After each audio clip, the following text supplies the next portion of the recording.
Let's look at some sensitive issues in helping a new believer from an honor and shame background by taking a closer look at Screen 5, the result. If someone has prayed to receive Christ with you, they are now one of the people in this drawing with you and all other believers. Note that in this drawing, the figures are not only glorified, but also again clothed, as it was in the beginning.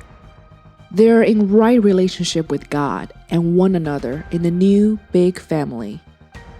Your friend, we want to hear that their honorable status in God will be experienced as part of a community. You need to help them to grow in their faith by including them in the family of believers. Bring them to church with you. Invite them to join you in activities with Christian friends. Help them look for believers from their own language and culture, no matter how few there are. Your friend needs support and honor from fellow believers in the face of whatever scorn they may experience from their family and community. In this, you prove the acceptance and honor that Jesus secured for them. The card restored reiterates John 1:12, that we have the honorable status of children of God. This status is by grace. We have it for no other reason than it pleased God to do so. In a guilt and innocence culture, we often idealize gifts as non-circular. We think that gifts which come with strings attached are not really gifts. They go from giver to receiver and stop. So we can struggle in early follow-up to explain why the free gift of Christ must motivate us to live a changed, holy life. People from honor and shame cultures, in contrast, know that gifts create circular relationships of giving and receiving. They implicitly understand that the only honorable response to an enormous gift is praise and behaving in a way appropriate to the dignity of the giver.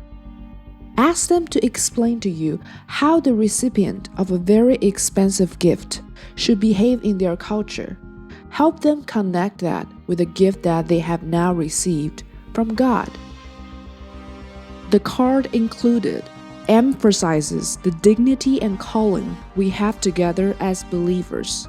If you sense that your friend has experienced deep shame, make sure they understand that whatever their crown of ashes and spirit of sadness has been, it has now been transformed into beautiful crowns, joy, and a spirit of praise.